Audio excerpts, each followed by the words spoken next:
What's up, guys? I'm LQ. This is the LQ Review. Thank you so much for joining me here at my YouTube channel. This is where I talk about all the geeky, nerdy stuff that I love to talk about: movies, video games, comic books, TV shows.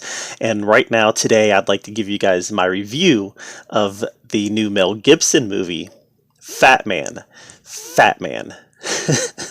I actually sent a text to one of my friends yesterday because I'm on quarantine right now for the coronavirus. I've been exposed. I'm not sick. I'm not showing any symptoms, but I have been exposed, so I'm on quarantine. And I sent a text to my friend yesterday saying, I'm so bored that I'm watching Mel Gibson play Santa Claus. Because I was convinced that this movie was going to be horrible. But I was morbidly curious. Let's face it, Mel Gibson has talent acting. He knows how to tell a story. He might be a despicable human being in real life. I don't know him. He might be a jolly man. Based on some of the stuff that he's said and done, he could very well be a despicable human being. But I was like, I'm curious about what kind of train wreck this is going to be. For those who don't know, Fatman is about Santa Claus played by Mel Gibson, bringing a spoiled kid, a spoiled, rotten, rich kid, coal for Christmas.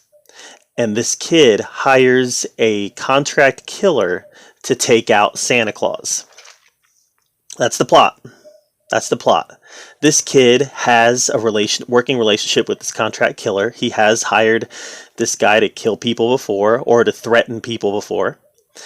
And what's even more funny, so they live in a world where Santa Claus is just accepted to be a reality, and everybody knows that he exists.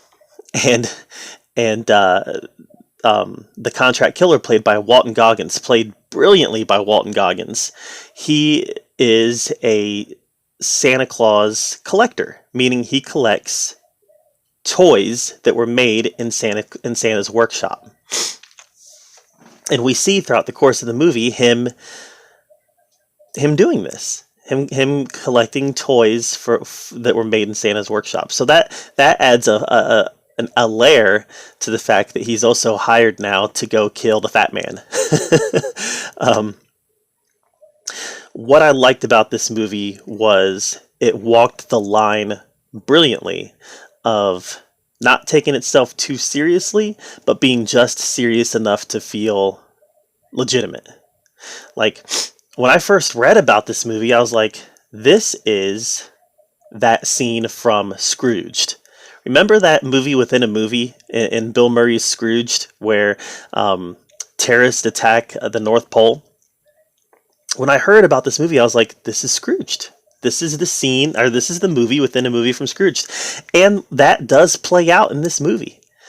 Walton Goggins, when he finally gets to the North Pole, he goes one-man commando on the elves at the North Pole. But not only that, Santa is also contracting out the elves as workers for the United States military for 2 months a year. So there's a lot of military members there, people with guns. And so it becomes Call of Duty at the North Pole. But like I said, it sounds ridiculous, and in a lot of ways it is very ridiculous, but it's tongue-in-cheek in a way that they're playing it straight, but everybody knows it's not straight. They really walked the line perfectly.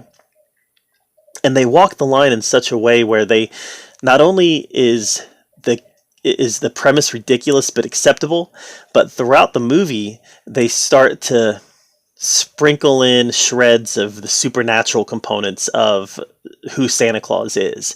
This movie does a really good job of world building a modern Santa and a modern North Pole.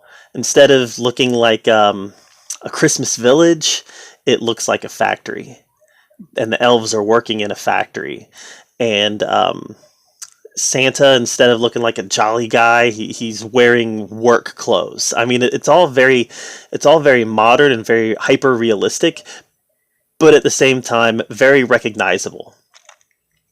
The story itself is a very linear story. So it opens up, it establishes who the boy is, who this spoiled brat of a kid is, and then it transitions to who Walter Goggins is as the hitman. And then it transitions to who Santa and who Mrs. Claus are. So it's kind of told from three different perspectives, but it's told in a linear fashion where first we get the perspective from the little boy. And then later in time, we get the perspective from the hitman. And then later in time, we get the perspective from Santa Claus. And it happens very linear to where everything kind of converges at the end. Santa Claus, Mrs. Claus is played by Marianne Jean Baptiste as, I think that's how you say it, as Ruth Kringle. And she has a very strong presence in this film. She is far more active in as Mrs. Claus than you typically see in any Santa movie, let alone a Santa movie of this nature. Definitely a very supportive and doting wife, but also able to kind of be the North Star, the guiding light for Kris Kringle. Like I said, Walton Goggins is John Miller. He just sells the role as the hitman, and he has like this calm demeanor, like this calm, evil, just somebody who killing does not affect him at all. He'll kill anybody for any reason as long as there's a paycheck involved. Definitely has that kind of guilt-free attitude towards taking life. And we don't really get to see him become emotional till near the end of the movie, when he has to reconcile where his fascination and hatred for Santa Claus comes from. Let's see. So, this kid who plays the spoiled boy, Billy, I'd never seen him before in anything. It's Chance Hertzfield, and I'll tell you what, the first third of the movie, the first act, I was most engaged when he was on screen. Very immoral, very, very, yeah, a very evil kid. Like, not just naughty, evil. But he is also hurting. He's also hurting. You know, he's got a dying grandmother. He's got a dad that doesn't care and is never home. A mom that's not in the picture. He's a hurting kid, but he's legitimately an evil kid. And the kid, the boy that plays the character, just sold it so well. We're going to see this kid pop up in more movies because he was very good in this. And like I said, the first act. Now, granted, he was in the first act more than any of the other characters were, but the first act, when he was on screen, I was most glued in. Near the end of the movie, the third act, the kid is barely in it. But that's because the kid has already set into motion everything that's already happened. And then you got these great screen actors, Mel Gibson and Walton Goggins, in the third act, kind of just doing what they do and owning the screen. But I was shocked. I'm still shocked at how much I liked this movie. Fatman was good. Don't sleep on Fatman. Fatman was good. It's not just a Christmas movie, and I would kind of argue that, well, I mean, it's a Christmas movie, but it's an action movie, and it's a cynical look at the world that Christmas has created. Now, I'm a huge Christmas fan. Everybody knows this. I've talked on this channel about how much I love Christmas movies and Christmas season. I'm even one of those guys. People are like, well, I don't like the merchandise, the consumerism of Christmas, the merchandising and all that. I like that. That's fun. It's fun. It's okay to have fun. It's okay to have fun. So even the consumer part of Christmas, I don't care. It's fun. But this takes a cynical look at all that. It takes a cynical look at who Santa is. Why would he do this? What kind of impact is it going to have on kids when they are hurting because of absent parents or alcoholism or whatever, and they open up a box of coal? What kind of impact is that going to have? It's very cynical, but it kind of examines the question, is Santa still relevant? And that's a question that they actually wrestle with in this film. Is Santa still relevant?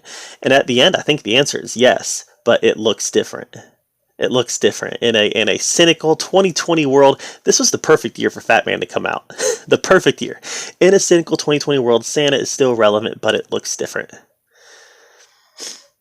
Santa can go back to what he used to be. Next year, maybe he will. But this year, it's a little more cynical. I enjoyed Fatman a lot. I thought it was a good movie. I thought that Mel Gibson owned the screen. Walton Goggins did as well. The supporting cast around them all were at the top of their game. The story was very linear. Not a lot of twists and turns in the story, but it was competent and well told with a high energy.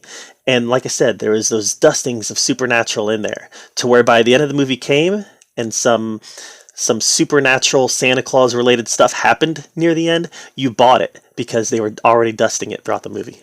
This was very competent, and I'm not surprised because it's Mel Gibson. Mel Gibson, despite all his shortcomings as a human being, is a very competent storyteller, and this was a competently told story. So I'm giving this an A-. It was good.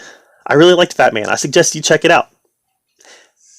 While you're here, make sure you hit that subscribe button. I put out a lot of content, want to make sure you're up to date with everything that I'm doing. And thank you for joining me here at the Oki Review, where we get to talk about all the geeky, nerdy stuff that we love to talk about. Until next time, we'll see you later.